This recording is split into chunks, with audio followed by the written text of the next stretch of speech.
Graças e paz, irmãos. Queria orar com os irmãos mais uma vez, no tempo de hoje, que vamos estar aqui repartindo a palavra de Deus. E os irmãos já sabem que desde antes da conferência eu tinha dado uma carga no meu coração, e eu tenho usado a carta aos Hebreus como um trilho para que nós pudéssemos chegar aqui a alguma compreensão do propósito do Senhor, né? Então, eu tenho usado mais Hebreus, porque eu entendo que essa carta ela foi muito oportuna para o tempo que ela foi escrita. Ela é 100% aplicável para o tempo que estamos vivendo hoje, né? Então, quando ela foi escrita lá, os irmãos já tinham vivido praticamente um ciclo, né? Um ciclo de vida cristã. Os irmãos sabem, a igreja começou mais ou menos no ano 33 ali, com o derramado do Espírito Santo. Depois, quando foi essa carta escrita, próximo dos anos 70, os irmãos já tinham um longo período de caminhada lá com o Senhor, e ainda não tinha começado ainda as perseguições, ainda lá naquela região lá, mas os irmãos estavam passando por um processo que eu gostaria de chamar a nossa atenção. Muitas vezes, com o passar de um final de um ciclo, né, da nossa vida, e a Bíblia ela é interessante, quando fala de ciclo, eu não quero me deter muito, mas 7 anos, né? 7 anos na vida de Jacó, mais 7 anos para ele casar com a Lia, mais 7 anos com Raquel, e também tem um ciclo de 40 anos, né? Moisés teve 3 ciclos de 40 anos, e nós estamos vivendo um ciclo, né? A nossa geração, que começamos juntos aqui, quase um ciclo de 40 anos, também está se fechando um ciclo, né? Eu vou fazer 40 anos de casado, está vendo? É um ciclo também. Então, esse ciclo se fecha, sempre alguma coisa acontece, algo novo está para acontecer. Mas eu quero chamar a atenção para a nossa circunstância, e quando, assim como o escritor aos Hebreus escreveu para aqueles irmãos coisas tão preciosas, porque estava acontecendo uma coisa interessante com eles. Eles estavam esfriando na fé. Mas a gente sabe que o processo de muito fervoroso para ser frio tem que ficar morno primeiro, né? Só com muito... só a indústria consegue esquentar uma coisa no mais alto grau e resfriar imediatamente. Mas no nosso caso, né, a gente faz... A nossa panela vai esfriando devagarzinho, não é assim? A gente não tem esse processo que a indústria tem de transformar uma coisa muito quente em uma coisa muito fria. Mas a gente sabe que a vida cristã é assim, às vezes nós somos fervorosos, nós não esfriamos de uma vez. Estou muito frio na fé. Você fica morno. E a palavra de Deus ela nos adverte quanto ao cristão que é morno. E isso é que é um problema para nós. Porque quando você está frio, o Senhor aquece. E quando você está quente, o Senhor aquece mais. Mas quando você está morno, você não está nem... Você está mais ou menos assim. E realmente alguma coisa... poucas coisas se comem morno. Ou come frio, ou pratos quentes, né? Ou você come frio, mas coisa morna não fica legal, né? É igual comida requentada, vocês já viram isso? Não fica legal, né? Então, eu compartilhei com os irmãos lá no início, lá, acerca da bênção dessa tão grande salvação. E eu queria convidar-os a orarmos, que o Senhor possa falar aos nossos corações, porque esse momento que foi tão rico essa manhã, e parece que a gente até combina os cânticos, né? Mas é o Espírito Santo que combina, porque hoje falou tanto de salvação, e eu venho falar dessa tão grande salvação. E para onde você e eu estamos olhando, né? Então, Senhor, que o Senhor venha falar aos nossos corações. Assim que o Senhor falou através dos cânticos, fale também no coração de nós aqui, do mais novo irmão na tua pessoa, até aquele que já tem 30, 40 anos de caminhada com o Senhor. E nós estamos vivendo um final de uma etapa importante, de um ciclo. Nós não sabemos o que vai acontecer, mas podemos ter entendimento que o Senhor pode nos dar na tua palavra, Senhor. Então, Senhor, fale conosco, orienta-nos para esta hora que estamos aqui, Senhor, em nome de Jesus, amém. Então, irmãos, eu comecei lá, só fazer um feedback para os irmãos. Eu comecei falando lá, antes da conferência, né? Aquele versículo chave que eu estou usando lá em Hebreus capítulo 2, verso 2, né? Então vamos ler para a gente introduzir.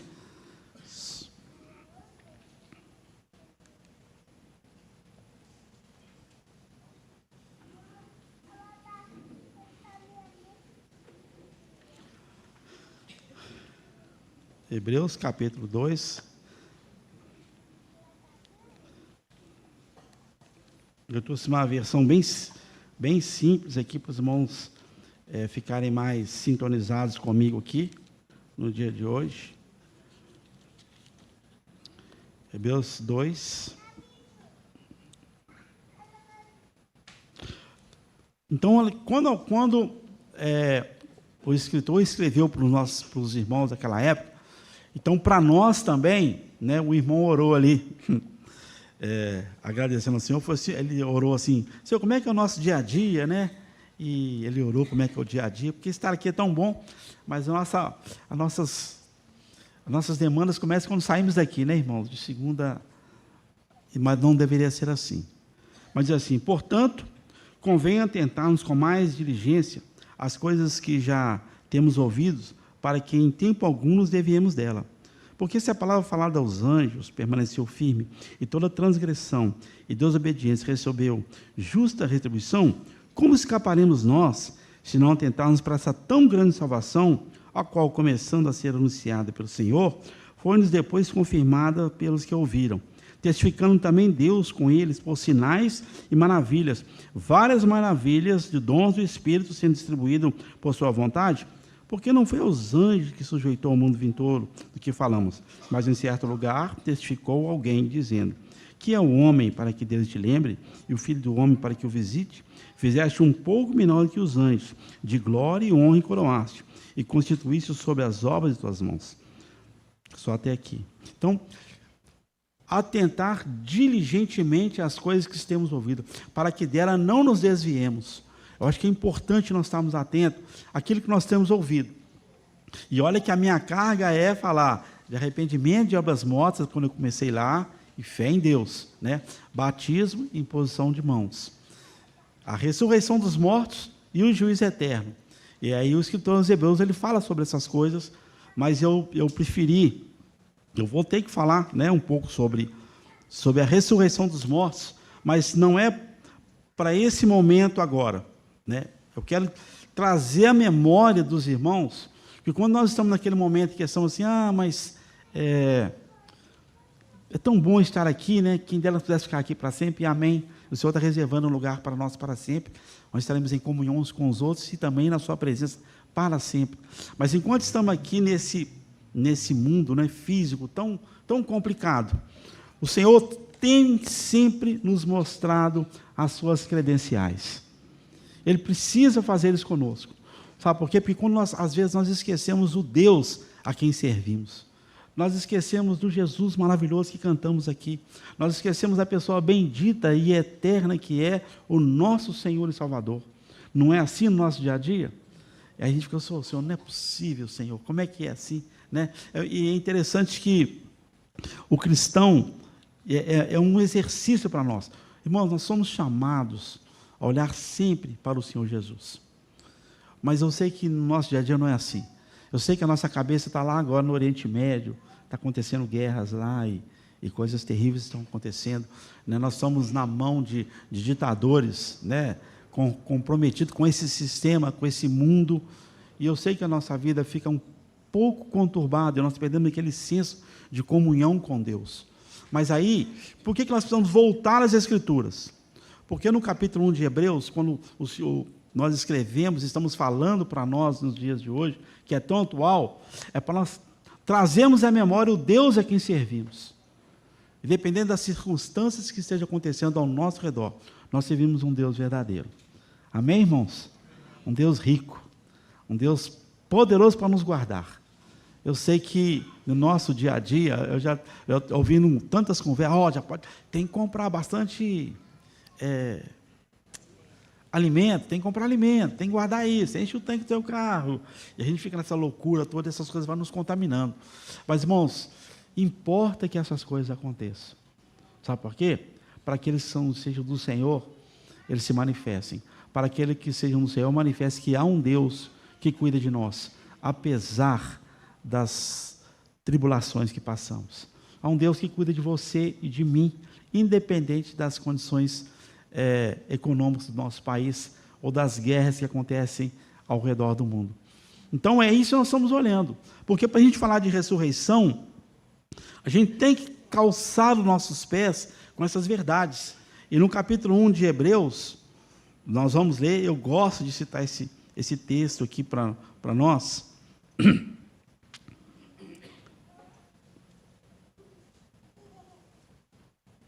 Ele diz assim, havendo Deus outrora falado antigamente muitas vezes, e de muitas maneiras nossos pais pelos profetas, a nós falou nos nossos dias pelo seu Filho, a quem constituiu herdeiro de todas as coisas, por quem também fez o mundo, o qual sendo o esplendor da sua glória, a expressa imagem da sua pessoa, sustentando todas as coisas pela palavra do seu poder, havendo feito por si mesmo a purificação dos nossos pecados, assentou-se à destra da majestade das alturas, feito tanto mais excelente que os anjos, quanto herdou mais excelente nome do que eles. Porque ao qual dos anjos disse, jamais, tu és meu filho, hoje te gerei, e outra vez o serei por pai, e ele me será por filho. E outra vez introduz no mundo o primogênito, e diz, todos os anjos de Deus o adorem. E quanto aos anjos diz, aos teus anjos faz ventos, e seus ministros labaredas do fogo. Mas ao filho diz, o teu trono subsiste dos séculos e dos séculos, cetro de equidade, cetro do teu reino, amaste a justiça e aborreceste a iniquidade.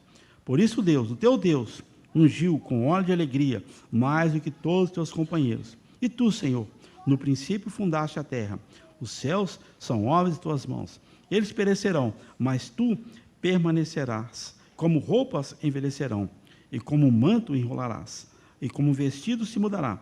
Mas tu és o mesmo, os teus anos não se acabarão. O qual dos anjos diz jamais, assenta-te à minha direita, e põe os teus inimigos por escabelos dos teus pés.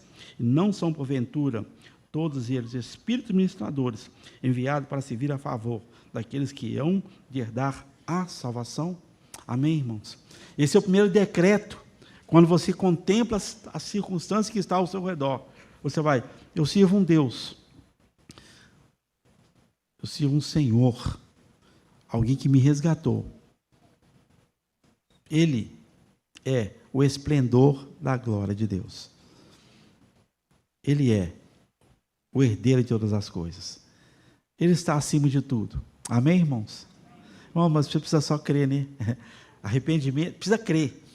Eu não preciso provar cientificamente, de maneira nenhuma, em nenhum argumento, aquilo que Jesus é. Você precisa crer. Ele de fato é o herdeiro de todas as coisas, qual constitui o mundo. Ele é o esplendor da sua glória, expressa em imagem da sua pessoa. Jesus é a expressa imagem de Deus Pai.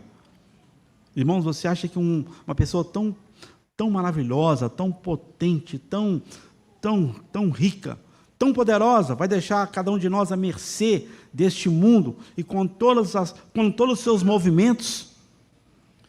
Os crentes deveriam, ao mesmo tempo, ver que as coisas estão acontecendo, se regozijar, porque nós estamos à sombra do Altíssimo, nós não somos lançados à sorte.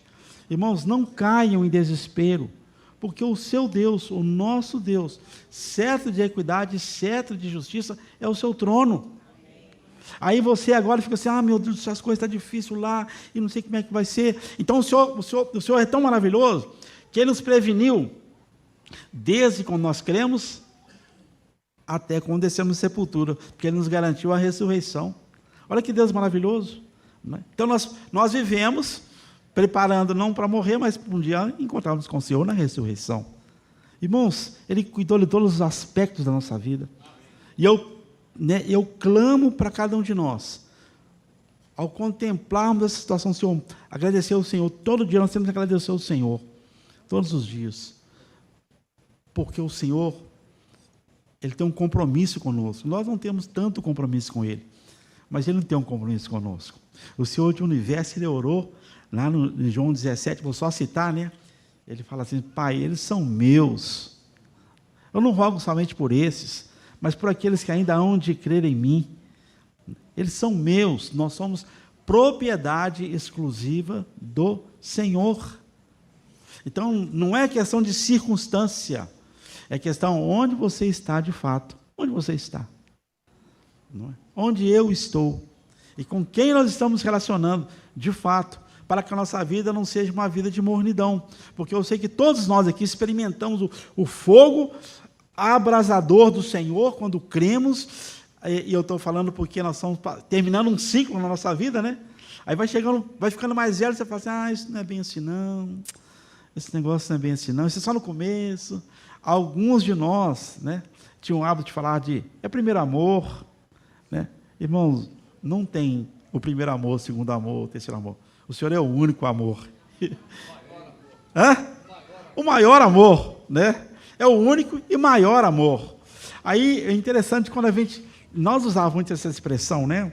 A pessoa novo convertida, empolgada, comprando todas as traduções bíblicas possíveis e tal. Não, está no primeiro amor. Irmãos, nós tínhamos que fazer. Continue assim, hein? Quando tiver 40 anos de crente, continue comprando as maiores versões bíblicas que você puder adquirir. A gente fala assim, não, está no primeiro amor, depois isso acaba. Irmãos, olha o que nós fazemos com um novo convertido. Estamos falando que esse fogo que ardeu no coração quando ele creu, vai acabar. E depois vai cair no normal. É justo a gente falar isso com um novo convertido? É lógico que ele tem que ser corrigido, né? Eu lembro de um querido irmão, queria ser até seminarista. Não, eu quero ser seminarista. Mas está certo que ele seja assim, né? É interessante que a gente fala assim, está entusiasmado, né? Mas entusiasmado no latim significa cheio de Deus, que é entel. Tel é centro, cheio de Deus, cheio de Deus. Está entusiasmado, tomara que continue entusiasmado mesmo, porque um cristão entusiasmado, no latim, ele é cheio de Deus. Ele é fervoroso no Senhor, não é? Sem aquelas coisas assim, muito transcendentes, mas ele tem prazer no Senhor, e o Senhor é importante na vida dessa pessoa. Irmãos, nós estamos vivendo um período em que é muito fácil nós maquiarmos uma vida cristã sem realidade, porque a gente sabe fazer muitas coisas que crentes fazem, aliás, o mundo faz, né? Eu ouço todo dia as pessoas já estão repreendidas em nome de Jesus, pessoas nem são salvas, eles falam isso. Mas o que Deus está chamando para nós, para mais perto, é um povo que, apesar da circunstância, apesar deste mundo vil e cruel, glorifiquem o seu santo nome. O Senhor fala assim, aqueles meus notórios na terra, né? Então, eu quero tentar prosseguir aqui, eu estou só fazendo um feedback, né? No capítulo 6, também eu li com os irmãos. Então, irmãos, vamos atentar para essa tão grande salvação. Olha, a expressão máxima na Bíblia de grau comparativo não existe. Então, o escritor escreveu assim, tão grande salvação. Que tamanho que é? Eu não sei. Se alguém sabe medir, traga para mim. Ou tiver uma fita métrica para medir, né? O escritor, Paulo, quando ele escreveu aos Efésios, ele diz assim, para saberdes a altura e a profundidade, a largura e o comprimento, e conhecer o amor de Deus que excede todo entendimento. Mas é tão amplo, é tão largo, é tão profundo, é tão extenso, que nós teremos que ter a eternidade para aprender isso. Não há homem na face da terra que possa dizer, eu sei a largura, a altura, a profundidade, o comprimento, o amor de Cristo. Não, ele só sabe algumas medidas, e eu e você experimentamos medidas do amor de Cristo. Não é verdade, irmãos? Você consegue ver a graça do Senhor na sua vida, amor? Amém? Você consegue ver amor de Deus na sua vida? Você consegue perceber que a Deus manifesta amor para você? De maneira tão tremenda? É só um pouquinho, né? Ele tem muito mais para dispensar. O amor de Deus, ele é, a Bíblia fala que ele não há como, de maneira inexprimível, não tem como se expressar. Não há como se expressar a palavra suficiente para equilatar a grandeza do amor de Deus. Mas eu sei que eu e você experimentamos cadinhos desse amor de Deus. E ainda tem mais para ser manifestado ainda. Não fique contente só com um pouquinho, não, Senhor. Eu quero mais do teu amor, da tua graça. Irmãos, e todo dia você experimentou da graça de Deus. Todo dia. Hoje você experimentou. Estar aqui é graça de Deus. Acordar, olhar para o céu, poder orar, é graça de Deus. Então vamos seguindo, né? Porque, olha, a minha ênfase era, eu estou fazendo uma introdução, né? Porque para a gente falar de ressurreição, eu tenho que fazer um parêntese aqui interessante para os irmãos. Mas o capítulo 6 de Hebreus também nos fala algo maravilhoso. Hebreus capítulo 6.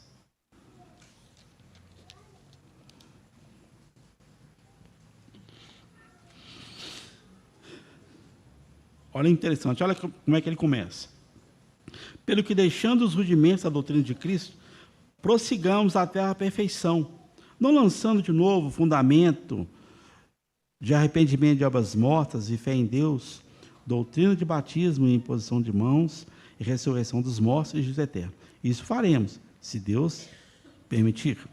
Porque é impossível que, uma vez foram iluminados e provaram o dom celestial, fizeram participando do Espírito Santo e provaram a boa palavra de Deus e as virtudes do século vindouro, e recaiam e sejam outra vez renovados para arrependimento, pois assim quanto a eles, de novo, crucificam o Filho de Deus e expõem ao vitupério.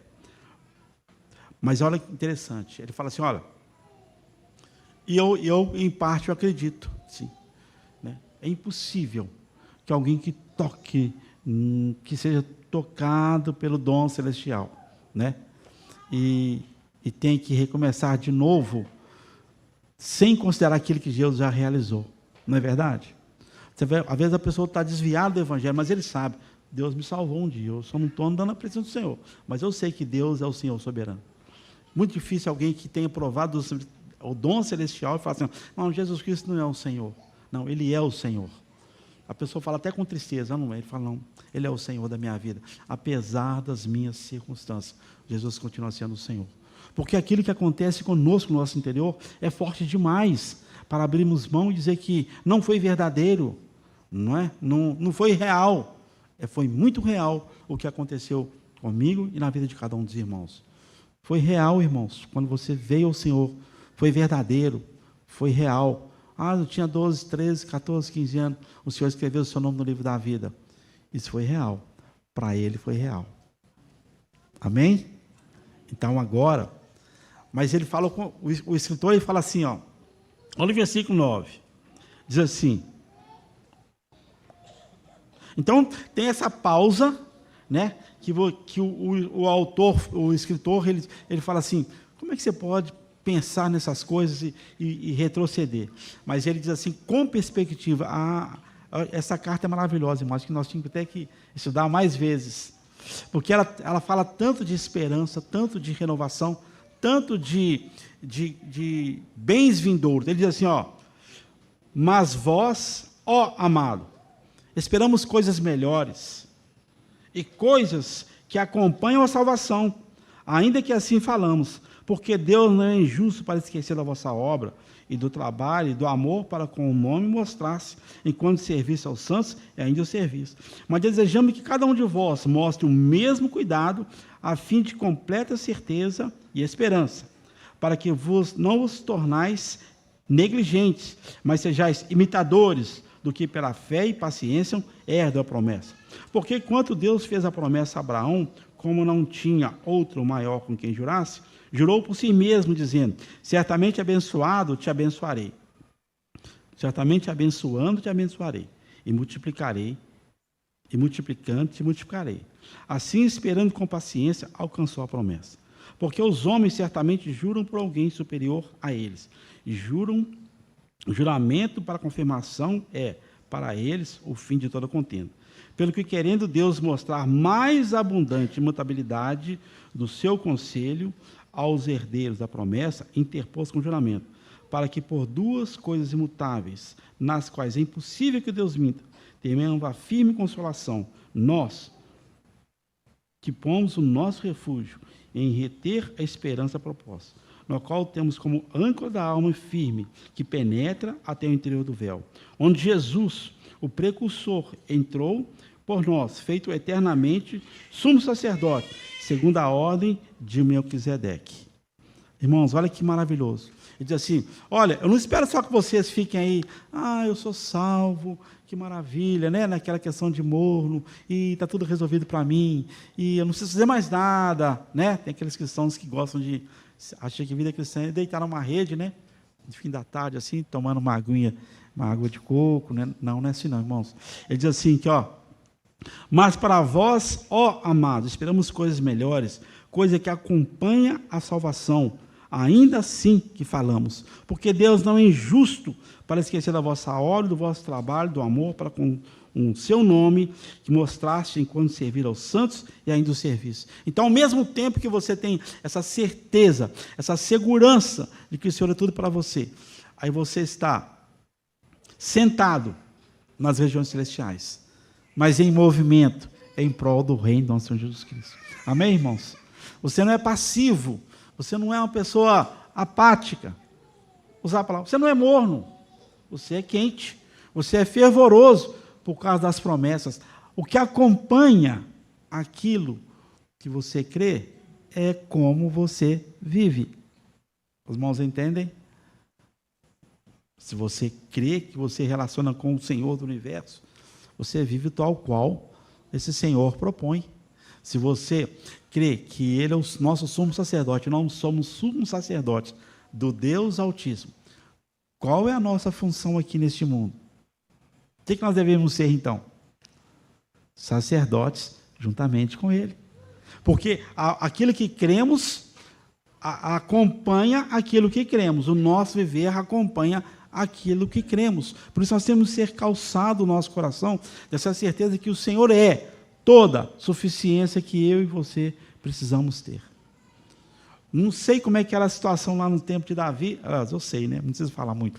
Mas no Salmo 127 diz assim, não sei se é 127 não, mas tem um Salmo, acho que é 127 mesmo, diz assim, inútil vos será levantar de madrugada, comer o pão penosamente ganho, se o Senhor não for o seu princípio. É 127 mesmo, né? Isso aí. Aí você fala assim, não, Senhor, não é tão inútil não. Não, eu sou até um CEO. Eu sou muito bacana, eu dou conta do recado. Não, irmãos, a Bíblia diz que é inútil levantar de madrugada, comer o pão penosamente ganho, se o Senhor não for o seu princípio. Você começa a sua vida com Deus. O seu trabalho começa com Deus, o seu estudo começa com Deus, a sua vida começa com Deus. Porque é inútil, irmãos, e é inútil mesmo levantar de madrugada, né? Inútil. Quando o Senhor Jesus estava nos seus sermões lá, em Mateus, ele fala assim, são essas coisas que os gentios procuram, né? Mas vós buscai em primeiro lugar o reino de Deus e a sua justiça, e as outras coisas serão acrescentadas. Se eu e você temos o dever de buscar em primeiro lugar as outras coisas, e o Senhor não ser acrescentado, nós estamos cometendo uma heresia aqui, uma inversão bíblica. Primeiro nós buscamos o reino de Deus e a sua justiça. E as outras coisas não estão sendo acrescentadas. Então, para aqueles que já estão aí mais de 20 anos, Deus tem cuidado ou não tem cuidado de cada um de nós? Amém, irmãos? Agora você pode vir aqui, o que você fez para cooperar para Deus te abençoar? Não, você pode falar, não, isso aqui eu fiz. Irmãos, a graça de Deus foi derramada na sua vida. É muito difícil. Se eu estivesse falando isso em outro lugar, eu me põe até para fora, né? Mas, irmão, aqui eu posso falar. Tudo que você tem e tudo que você é, todas as suas bênçãos, veio do Pai das luzes, onde não há sombra nem variação. Não tem nenhum esforço da sua parte, né? É lógico, né? Estou falando aqui com muito cuidado. Deus derramou graça no seu coração. Até para você estudar, Deus te deu graça. Até para você passar num concurso, foi graça de Deus. Eu sei que você é muito inteligente, mas todos nós temos uma capacidade de inteligência, não temos? Mas alguns Deus derrama mais graça, ou Deus derrama menos graça. Mas tudo vem do Senhor, é do Pai das luzes, não é? Na história, tantos grandes conquistadores chegaram à conclusão em suas vidas que eles não conquistaram nada, porque Deus não fez parte daquilo. Então, aqui o escritor aos Hebreus está chamando a atenção para todos nós, que já temos uma longa caminhada, olhar para trás e dizer, obrigado, Senhor, até aqui o Senhor tem me abençoado. Ebenezer, até aqui o Senhor tem me abençoado. É a tua mão que me guiou até aqui, eu quero prosseguir. Eu não quero ficar assim satisfeito. Crente não aposenta. Né? Embora a gente precise aposentar, mas crente não aposenta. Crente não tira férias. Crente não dá tempo para Deus. Porque nós estamos falando de natureza. Então, amado, o escritor fala assim, amado, para vocês nós esperamos coisas melhores. Eu espero coisas melhores de vocês, muito mais abundante. Muito mais, o escritor fala. E também nós falamos também do batismo, da imposição das mãos, né? O batismo. Então, quando você olha para a sua vida está tão terrena, você fala, eu não posso viver de maneira terrena, porque eu fui crucificado com Cristo. E quando eu passei pelas águas do batismo, e eu testemunhei para os meus irmãos que a minha vida agora foi escondida em Deus, eu estou encerrando a minha relação com o mundo, e a minha relação agora é com Deus. É para isso que a figura do sepultamento. O mar vermelho, ele separou o Egito do povo hebreu. O mundo ficou para trás. Então, todas as vezes que você tiver muita luz, você fala, o mundo ficou para trás para mim. Embora eles exerçam influência em mim, mas ele não pode estar dentro de mim, ele tem que tirar o mundo de mim. E o trabalho do Espírito Santo na nossa jornada é tirar o mundo de dentro de nós, nos desintoxicarmos nesse mundo. Embora ainda estamos nele, mas o mundo tem que sair todo de nós, sai todo mundo de dentro de nós. E uma figura maravilhosa que Deus usou foi do batismo. Porque nós estamos testemunhando assim, eu estou morto para esse mundo, eu estou sepultado para esse mundo. Eu estou desvinculado desse mundo. Eu não vivo sob a influência desse mundo. Eu sei que nós vivemos num mundo hoje globalizado e a internet ela nos atrapalha muito, né? A gente vê muito, somos bombardeados o dia inteiro, mas quando você olha e fala, eu estou sepultado com Cristo. Eu não faço mais parte desse sistema. Isso não pode exercer influência na minha vida. E ainda exerce, mas não deveria influenciar. Mas uma outra coisa também, que nós falamos também, eu estou só fazendo um feedback para nós, né? O que eu estou falando é que depois disso, nós recebemos a imposição das mãos. Nós identificamos com os nossos irmãos. Nós somos um com os nossos irmãos. Estamos todos em uma condição de equidade diante do Senhor. E eu acho muito interessante a figura daquele restaurante, quando você vai no restaurante com criança pequena, né? E às vezes eu fui no restaurante, mas o meu filho era muito pequenininho, e para ele ficar igual na mesa, o que o garçom fez? Trouxe uma cadeirinha mais alta. Ele ficou no mesmo nível do que eu, embora ele sabia que ele era uma criança. O Senhor nos colocou no mesmo nível, o Senhor nos colocou na sua pessoa. Então não tem irmão mais alto ou mais baixo. Mas esse tem irmão mais valioso ou menos valioso. O Senhor nos colocou iguais em sua mesa. Embora eu e você devemos reconhecer a altura do nosso banquinho. Os irmãos entendem isso? Conseguiram entender? Amém, irmãos? Aí você está numa mesa bacana, alta, né? Mas você sabe assim, nossa, a minha cadeira é mais alta um pouquinho. Eu estou no nível dos irmãos, mas a minha cadeira foi colocado um assento mais alto para me ficar na elevação para isso, para você não se ensoberbecer, não é? Para você respeitar a hierarquia, porque se elevou a sua cadeira para você estar em igual de equidade, não significa que você pode ficar na condição assim, não, eu também estou igual, também eu posso dar minhas direções aqui, porque agora estou na igreja, irmãos, respeita a cadeirinha. Né? Como o irmão Deus dizia, respeita o cabelo branco na vida dos irmãos, respeita a longevidade do irmão, não é isso? Então, é só para os irmãos entenderem, o Senhor nos coloca assim. Isso é a bênção, você reconhecer assim, louvado seja Deus, porque eu tenho irmãos mais velhos que cuidam de mim, podem me aconselhar. Porque se você senta na cadeira no mesmo nível, acha que você não precisa de receber conselho de ninguém, aí sabe o que se chama isso? Independência. Isso é um perigo muito sério para irmãos que estão caminhando e acham que pode ver independente da vida dos irmãos. Então, quando você estiver sentado à mesa, saiba que, antes disso, o Supremo Pastor das Ovelhas está na cabeceira da mesa e nós somos diante do Senhor. Mas eu considero sempre o irmão em honra mais do que a mim. Eu sempre vejo a minha cadeirinha como a cadeirinha que foi colocado um assento de elevação para me ficar no nível dos irmãos, para que não me ensoberbeça. Amém, irmãos? Amém? Vocês estão entendendo? Amém. Tem que dar amém. Então, esse aqui é a bênção. Quando eu identifico o meu irmão, nós somos um no Senhor, nós podemos ser socorridos e ajudados uns pelos outros. Essa é a bênção de estarmos incluídos. Só mais um exemplo. Um exemplo que eu quero trazer para os irmãos, que o Senhor nos chama de ovelhas. Ele é o bom, nós somos ovelhas do Senhor. E acho que o Senhor foi muito, muito didático nisso. Porque a ovelha, ela é muito ingênua, sabe? Mas a ovelha, ela ouve a voz do pastor.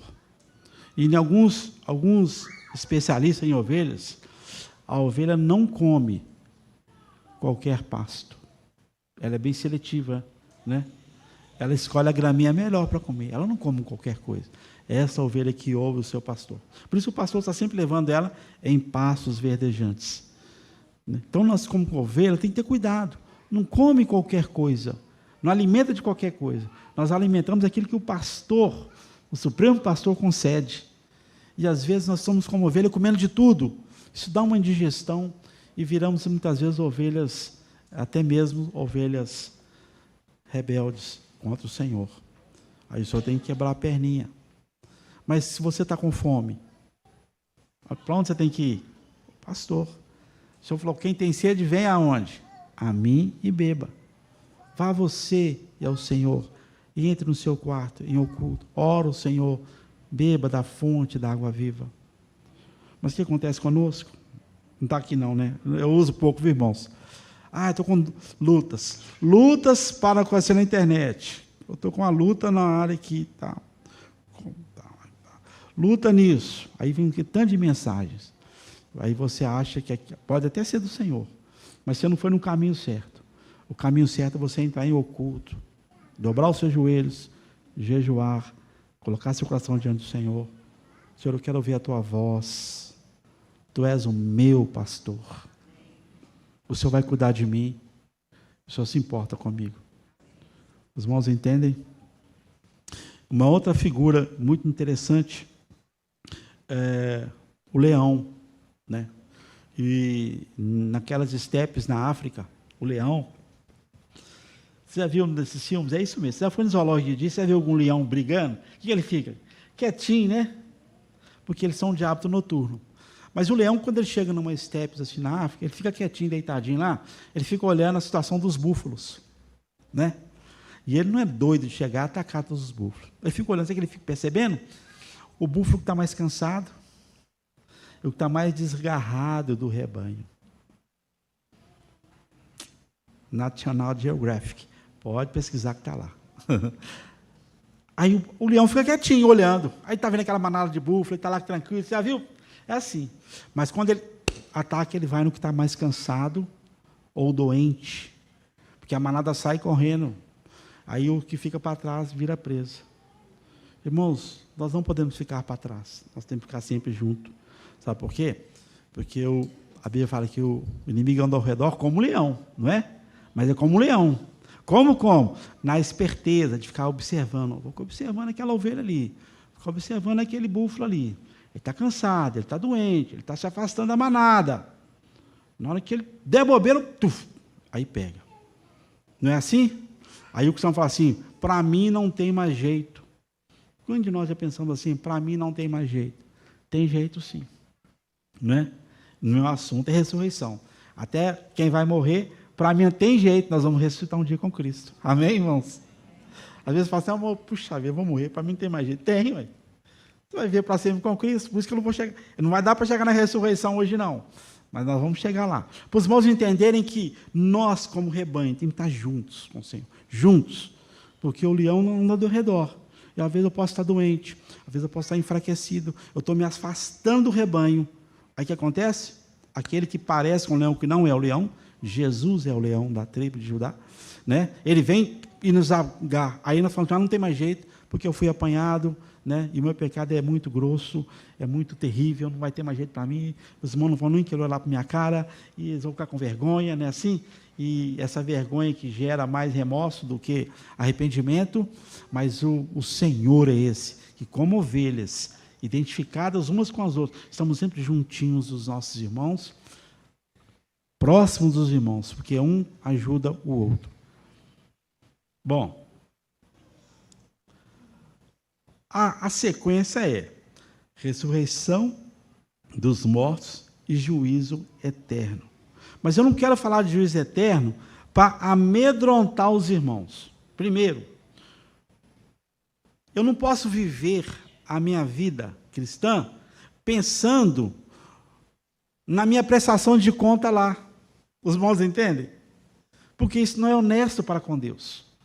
Aí eu venho aqui e falo com os irmãos, nossa, a coisa vai ficar difícil mesmo, lá você vai ter que prestar conta. Então, vou ficar quietinho. Não, irmãos, nós servimos o Senhor porque nós o amamos. O começo da vida cristã está na fé. Arrependimento de obras mortas e fé em Deus. Não é por medo que você vai ter consequências terríveis, não. Porque isso não é honesto. Não é? Nós não podemos ser amigo de uma pessoa rica porque ele pode me beneficiar, né? Porque eu amo, não porque ele vai trazer benefícios para mim. Eu não posso granjear amigos com as riquezas, né? Tem um texto assim, tem? Eu não posso granjear meus amigos com as riquezas. Eu preciso, o Senhor é aquele que quer que você esteja preparada para estar diante dele. Juízo, né? A palavra juízo e julgamento vai ter. No nosso caso é um pouco diferente, eu não vou tratar disso agora, mas você não pode andar a vida cristã com medo de um dia comparecer diante do Senhor. Não. Por isso que a ressurreição ficou por último, e o juízo eterno ficou por último. Mas antes o Senhor está falando do seu amor, da sua graça. Né? Se você está pensando, não, eu vou andar direitinho, porque lá no dia, lá, eu quero ser galardoado, eu quero ser senhor de tantas minas, eu quero receber o melhor da parte de Deus, irmão, isso é egoísta, isso é egoísmo da sua parte. Não, eu quero estar lá, pode ser num cantinho, mas só de estar na eternidade com o Senhor, é muita riqueza para mim. Não importa onde eu vou estar, desde que eu esteja em sua presença. Muda a sua perspectiva. Deus não quer que as pessoas o sigam com esse temor mundano, mas com temor e reverência. O temor que nós falamos na Bíblia é reverência, não o temor de você ser lá duramente penalizado e castigado, essas coisas. Não é por isso. Aliás, se você está pensando assim, é melhor você desfrutar da vida aqui mesmo, né? Que não faça isso. Mas o Senhor, nós continuamos seguindo, por causa dessa tão grande salvação. Eu amo o Senhor porque Ele me amou primeiro. E eu quero estar na sua presença naquele dia. Eu temo o Senhor porque Ele me amou. E Ele olha para mim com olhar de misericórdia todos os dias. É por isso. Não é? Agora, que de fato Ele é fogo abrasador, que Deus é fogo consumidor, isso Ele é. Mas não é essa face que Ele quer mostrar para cada um de nós. Ele quer mostrar as mãos furadas. Ele quer mostrar um coração cheio de amor para com você. Ele quer dizer, sede benditos, filhos de meu Pai, em receber o que eu vos deixei por herança. Ele não quer te amarrar, não. Agora você vai ter que ser meu servo até o final. Não, Senhor. Ele fala assim que meu fardo é o quê? Meu jugo é? E meu fardo é? Pois é. Ser cristão é pesado, irmãos? É ou não? Não é não, irmão. Ser cristão é uma bênção para aqueles que têm os olhos abertos.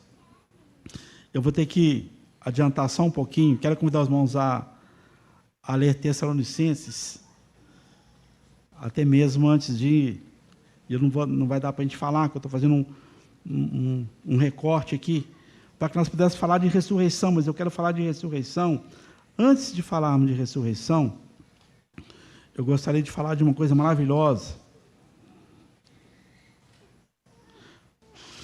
1 Tessalonicenses, capítulo 5.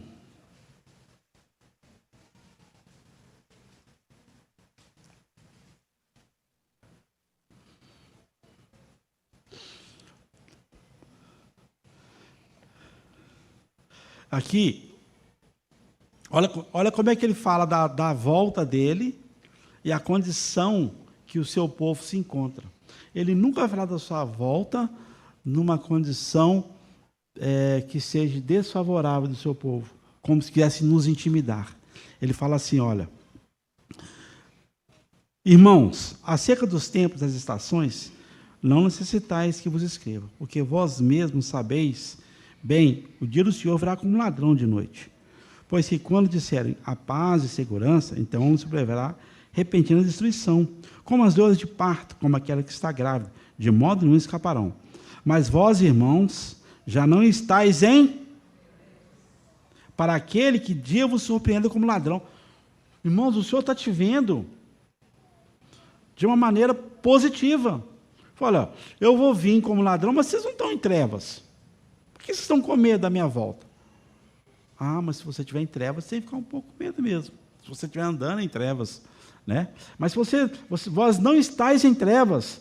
Então, quando você lê, você fala, glória a Deus, né? Que ele está falando assim, irmãos, pois quando vos disser paz e segurança, então se vai repetir a destruição, como as dores de parto, aquela que está grávida, de modo nenhum escaparão. Mas vós, irmãos, já não estáis em trevas, para aquele dia vos surpreenda como ladrão, porque todos vós sois o quê? Filhos da luz, filhos do dia. Não somos da noite, nem das trevas. Olha, irmão, louvado seja Deus por isso. Amém, irmãos? O Senhor quer nos arrebatar e Ele fala que nós estamos na luz e nós não estamos em trevas. E muitos de nós temos medo de encontrar com o Senhor. Está vendo? É importante que nós tenhamos no nosso coração tanto anelo a Ele, a sua pessoa, porque Ele só diz, é interessante, Ele só diz coisas, na visão do seu Filho, Ele só diz coisas positivas através de nós. Os irmãos entendem? Quando o Senhor nos contempla, Ele contempla um sangue que foi derramado em favor de cada um de nós. Ele nos vê redimido no seu sangue, Ele nos vê santos, Ele nos vê inculpáveis, e nenhuma condenação há para aqueles que estão em Cristo Jesus. Nenhuma condenação há. É assim que Ele nos vê, embora nós sabemos, Senhor, quanto eu preciso me arrepender, estar a Teus pés, estar em comunhão, quanto eu preciso. Mas o Senhor fala assim, olha, se você for arrebatado hoje, você vai estar comigo na glória. Irmãos, pode crer nisso? Amém, irmãos? Amém. Uai, parece estranho. Às vezes nós não aceitamos a nós mesmos, mas o Senhor aceita. Porque Ele tem boas perspectivas. E há de transformar esse nosso corpo mortal em um corpo de glória. Vai mudar a nossa mente, a nossa perspectiva de ver, de pensar. Enquanto mais você entra aqui, você percebe, Senhor, realmente o Senhor me colocou na luz, eu nem sei exatamente o que é isso, mas eu sei que é muito bom. E o Senhor me transportou para o reino do Filho do seu amor. Irmãos, e aí os cidadãos do reino começam a pensar, não nesse tempo presente, mas na eternidade com o Senhor. Alguém já parou para pensar como é que vai ser lá? Né? Como é que vai ser lá? Né? Nós temos que contar essas histórias verídicas com os irmãos. Mas aqui, olha que interessante. Então tem frases interessantes aqui, ó. Vós, irmãos, não estáis em trevas, para que aquele dia não vos surpreenda como ladrão, porque todos vós sois filhos da luz e filhos do dia, não somos da noite e das trevas. Não durmamos, pois como os demais, mas vigiemos e sejamos sóbrios. Está vendo? Esse dormir aqui, não fica desapercebido, não. Fica atento. Eu vou voltar. Você não quer... Irmão, nós não cantamos queremos que o Senhor volte. Como é que nós nos distraímos tanto? Não é engraçado? É meio contraditório. Nós cantamos tantos hinos aqui, lá vem Senhor Jesus. Nós testemunhamos aqui que a morte e ressurreição do Senhor. E anunciamos que nós teremos que fazer isso até que Ele venha.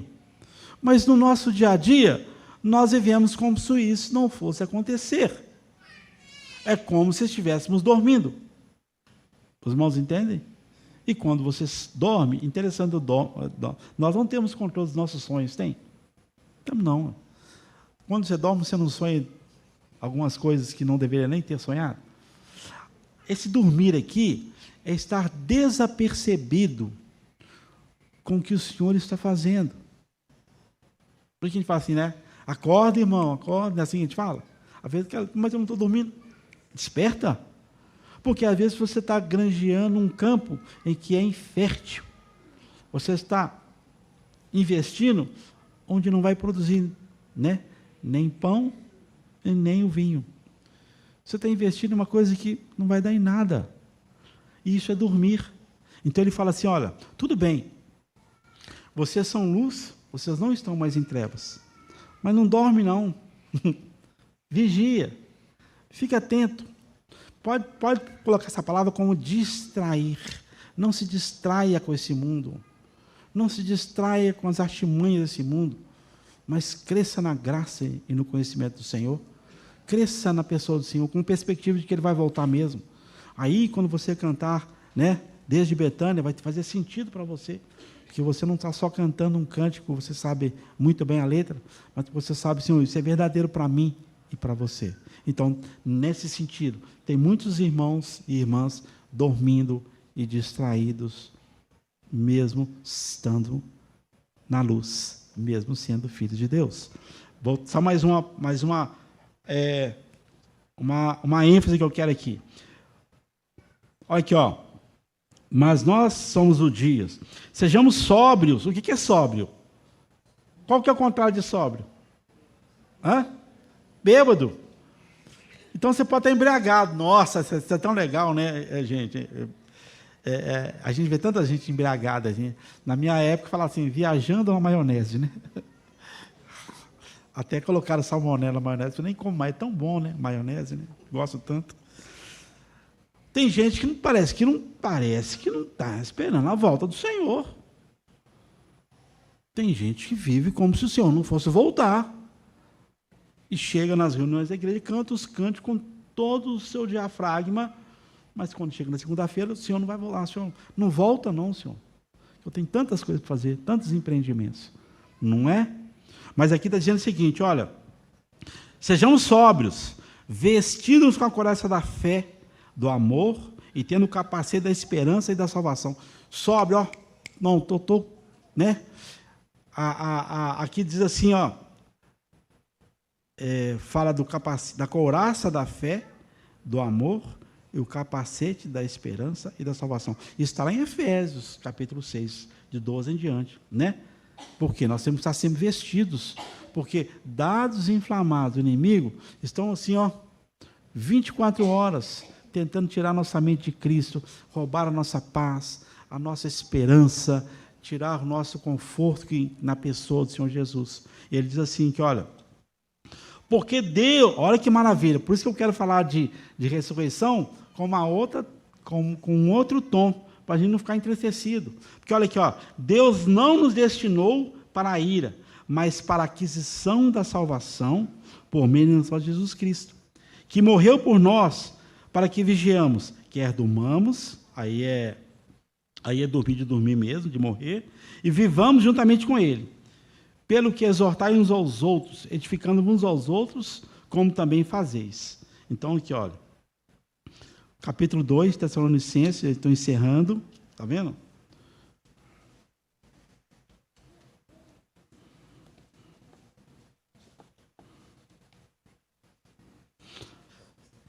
Para a gente falar de ressurreição dos mortos e juízo eterno, depois nós vamos ter que falar sobre a ressurreição de Jesus, que Ele é o precursor, né? E para que nós não ficamos tão desconsolados com isso. E quando a gente chega no fim de um ciclo da nossa vida, né, a gente não conta mais, quantos anos você tem? Na nossa cabeça fala, faltam uns 10, 12, né? 10 ou 12. Não é assim? Não um ciclo natural da nossa vida, né? Louvado seja Deus, estou vendo a irmã Yara ali, eu fico muito satisfeito. Nossa, Deus, me abençoe, irmã, graças a Deus. Né? Porque a gente não pensa assim, quando você, eu estou com 60, né? Às vezes nós conversamos na liderança assim, nós já estamos mais 60. Então a gente não conta os dias mais assim, falta 30, falta 10, 12, 6, mas um jovem nunca pensa assim, né? Quantos você tem? Tem 18, bacana. Ele pensa, não é assim? Porque ele nunca não passa na cabeça dele. Mas a gente, com o passar do tempo, da longevidade, a gente sabe. Porque, seguindo essa linha reta, a gente sabe. Não é isso? Mas aqui diz assim, ó. Mas tem uma coisa maravilhosa que pode nos surpreender, né, que é isso aqui, ó.